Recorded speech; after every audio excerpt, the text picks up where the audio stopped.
Welcome back to Let's Talk Race and Marlin. I'm your host, Harrison Paul. We're going to talk about a topic that has been heavy on social media at the moment regarding Drake and Kendrick Lamar. And it's just been a shameful week, in my opinion. Stick with me and you'll see my reasons for that. I just think it's probably one of the most, it's unfair to say one of the most, but it's definitely been a massively shameful week, and it's ended just with that. A security guard at Drake's home was reportedly the victim injured in the shooting outside of his residence. I'll start by mentioning the tweet that I seen someone mention, and they said, and I will actually also mention the CBC News also posted about this. The security guard at Drake's home has been badly injured in a drive-by shooting, according to police source. I'll start by saying with a tweet that I actually saw this week that said, everyone is unpacking and dissecting hip-hop. This is still a win. And I disagreed with that tweet in my mind because I felt like hip-hop is dope, regardless. Hip-hop doesn't need a moment like this, a negative moment like this, for people to dissect it and see the beauty in it. Now, when it comes to hip-hop not getting its credit and everyone plagiarizing from hip-hop, I know a lot of different flows have come from hip-hop, inspirations. A lot of things have come in from hip-hop. But to say that, people were not really paying attention to hip-hop or dissecting it like that prior to this, or maybe not enough prior to this. Of course, everyone's going to be tuned in because of drama, but that doesn't mean that every publicity is good publicity. And it's been a really embarrassing week in my humble opinion. I just think that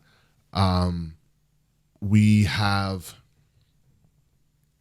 yet again showed our scars as a community where we love to breed negativity. And I know a lot of people are going to come on this video and say, oh, they're one of them again. There they go again. Here you go again.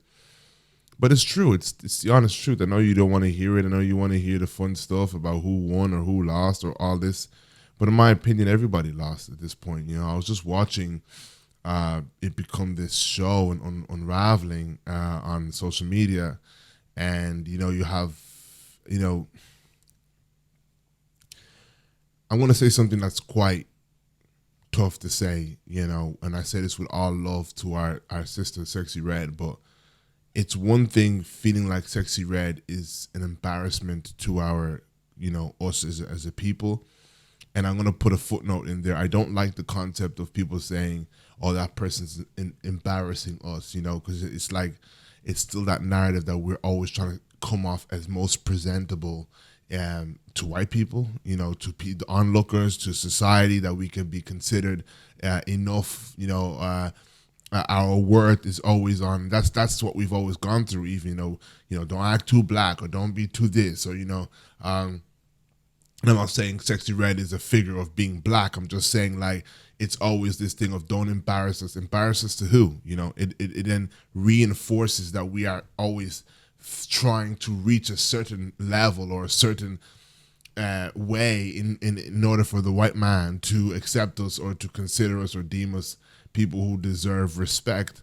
And I just don't like that term, So I do allow us to have our flaws in our community without being a black person who may not have as much flaws as some of our community does.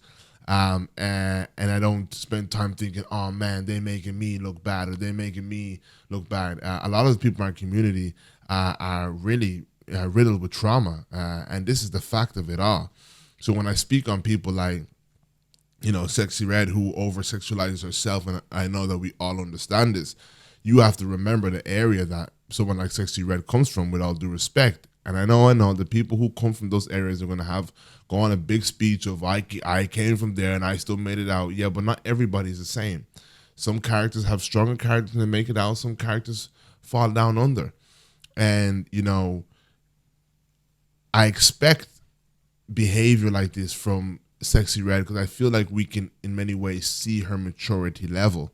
She's still a very young lady, and we can see that when two men, late 30s, ripe age, been in industry for quite some time, are indulging in such behavior, and it's a sad state of affairs, honestly, in my opinion. And we've arrived now at a place where it's now taken off into a shooting, and this man is now going to have that scar for life due to the situation. It's not cool to me, and I know everybody wants to call these things cool or whatever, but my look on it is how many people each of these black men, of course Drake, he identifies as a black man, so he has every right to be, addressed as a black man. But we have two black men here, and of course everyone else is involved. We can talk about, the Kendricks and the Metro Boomins and whatnot. But we had, and then of course, everyone who was involved in that kerfuffle, Rick Ross's and whatnot.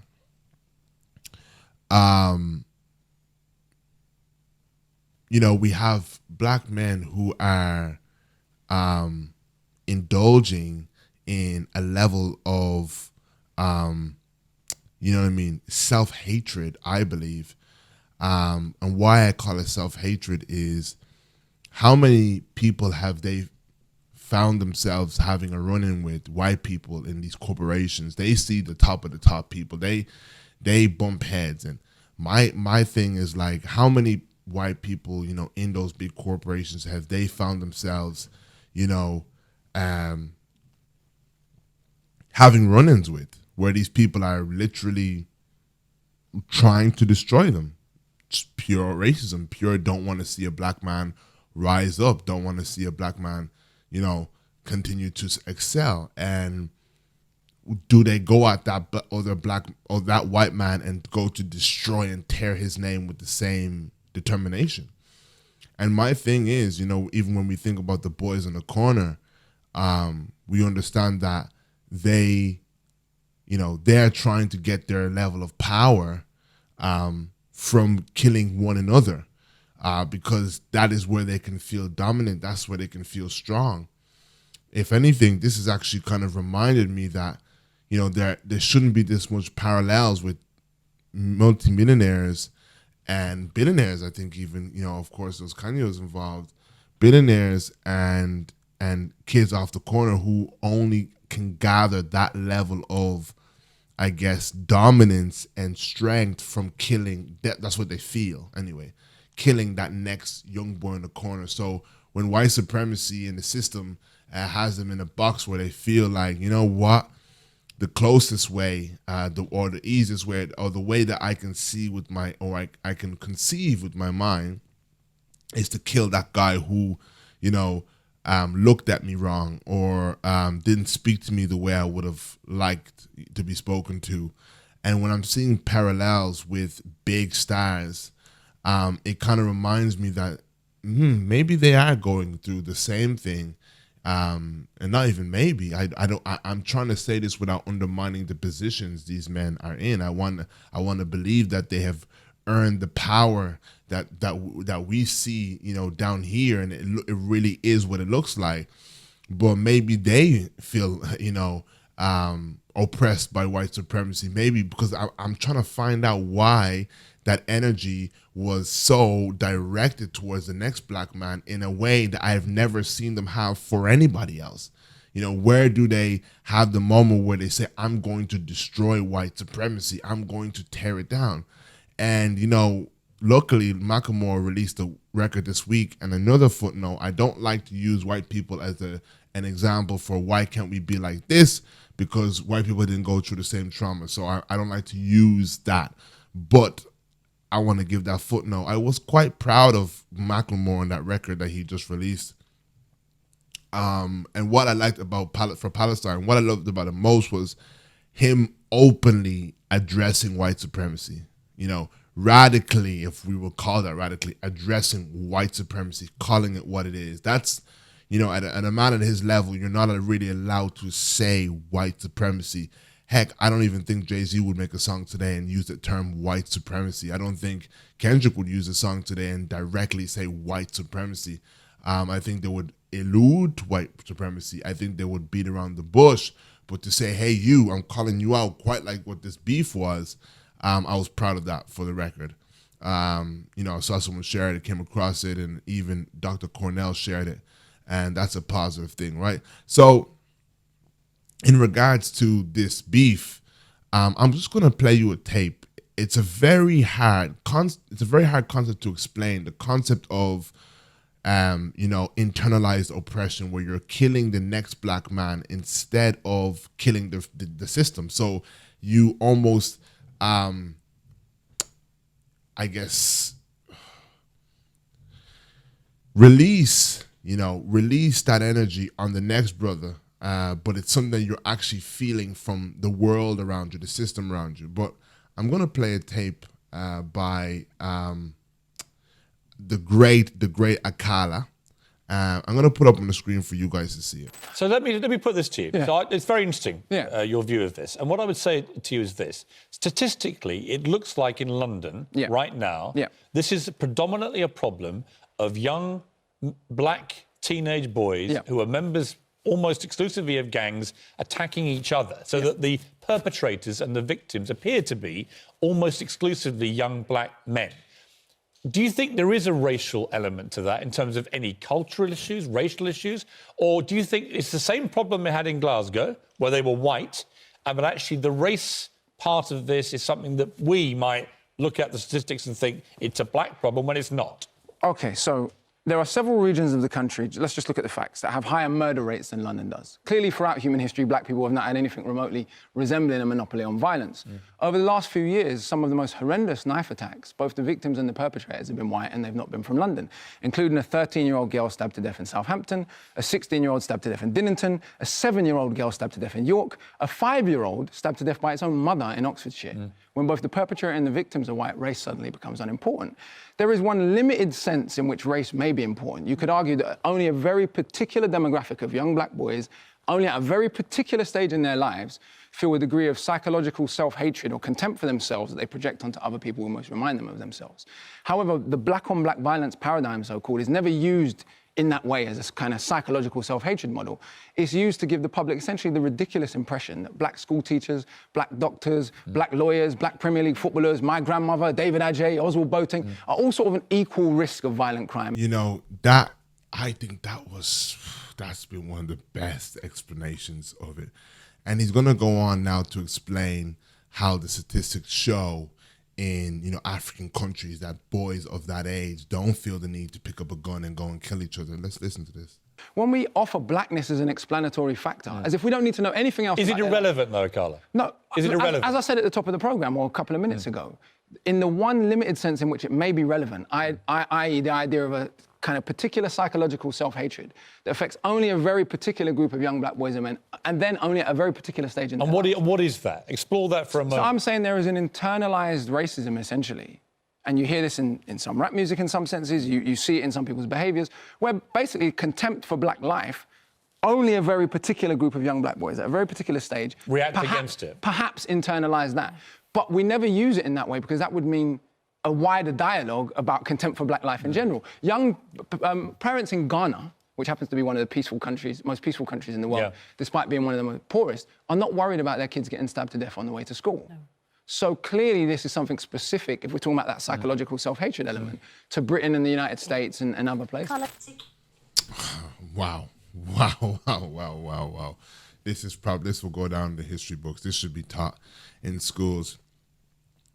It's, as I'm watching this, I'm thinking to myself, it is a little bit mind-boggling to think that rich billionaires are going through a psychological self-loathing right in front of our eyes. Surely you have everything, you know, surely you are the kings of our community, right? This is what we feel. But that's why I said it's not good enough that we are seeing parallels to boys on the corner who really don't have anything to live for at times, but to have that badge of honor that they get from killing the next black other black boy. So he will never know what it is to have a #1 single. He will never know what it is to have a #1 album. He will never know what it is to have the world sing your lyrics back to you. He will never know what it is to feel like I applied myself to something and look what it brought to me. Of course, they can go and do it, but the hope is very low in those areas. And of course, poverty is another element to this and whatnot. And then, of course, like he said, there's an element of self-loathing that comes from these Western places that we live.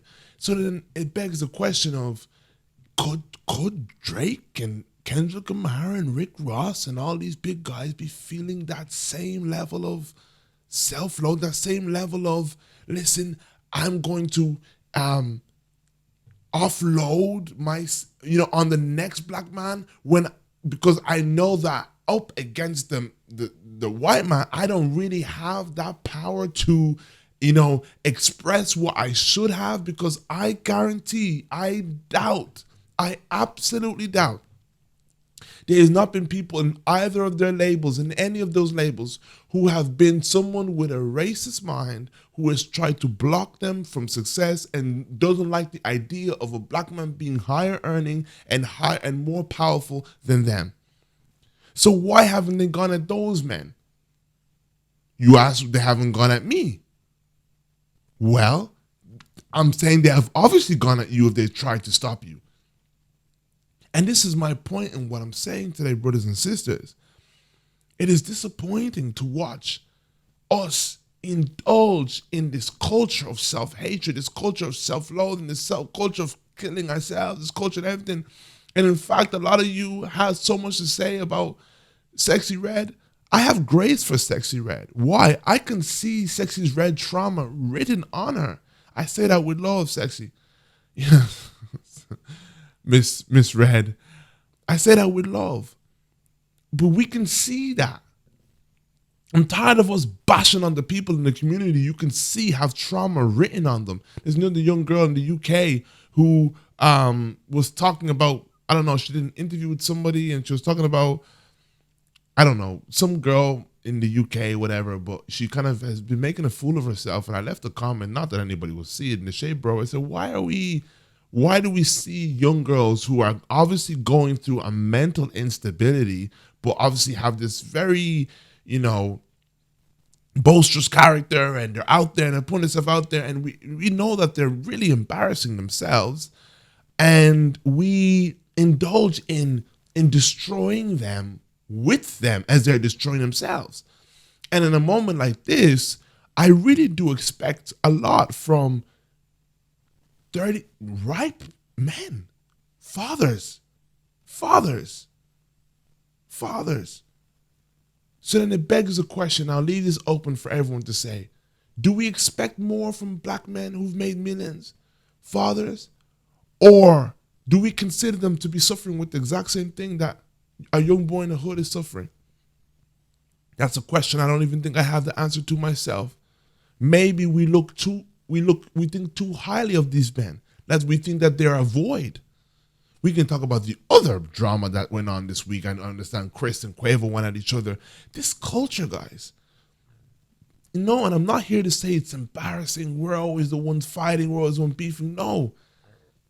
I don't care what people on the outside think of us. I want us to have more care for each other. I want us to have a culture where it is embarrassing to attack the next black man. And it's embarrassing to have that culture, because unity, or rather self-preservation, is the #1 thing on our list. And there's one thing I've learned about white people: they have a degree of self-preservation to a point where when racism happens, they side with their own more times over you, unless it's a radical moment like George Floyd. The covert moments, we all know there's loyalty to their race. We all know that a white person will tell you, oh, maybe you didn't see it like that, or are you sure she meant it like that? We need to do better. We need to do better. So I do honestly think this was probably one of the most embarrassing weeks for hip hop. And I also think it was one of the most embarrassing weeks for these men's career, as they arrived at their ripe age now, where they are now considered the OGs of the industry, to be acting like this. And one pointer before I sign off today, can we remember that when I know everything's very cool when we think of Tupac and Biggie, those guys were 20-year-olds. They were 20-year-olds. They were 20-year-olds. And no, I don't glorify it either. But I just want that to be known that they were 20-year-olds. I know that we see Pac as a grown man and whatever. I recently went to go look at Pac. I'm like, dude was my age now. Of course, we expect more from him, but it wasn't that we should be looking at parts in his character where we say, you know what, Pac, had he been 37, had he been 47, I think certain things he would have left behind. So we can have our current day, I want to say influencers in the term of the fact that they're influencing, the most influential people in our culture, right? Behaving like Pac or so-and-so did when he was in his 20s. I would hope that 10 years on, there were things that he would not repeat in that year that we are now still glorifying when his life ended in that moment. And I think this shooting, unfortunately, it has served to kind of remind us, hopefully, like, is this what we do? Is this what it's about? No, and even if it was words, just words, and then it never turned into anything violent, well, we in one moment we all like to talk about law of attraction and you are what you talk, and everyone loves to share motivational stuff on Instagram and how you speaking your things into existence. Well, if people are talking about how they want to blow each other up, what about that? As raised as a Christian, I was taught that, even when I would be in a bad mood and I would say something, my mother would tell me, can you take that back, please? Don't be speaking things even when you're in a bad mood. Don't be speaking things because your tongue is always working, mind you. It's always working. God gave you that gift. He gave you that power. It's always working. Not just when you feel like or whatever. So, anyway, look, guys, definitely a terrible week for hip-hop. And I wonder when we will change the culture. We will change what it means to be cool. It's definitely a mountain. But, yeah. Make sure you like, share, subscribe. Thank you so much for watching. And I'm on a mission for you.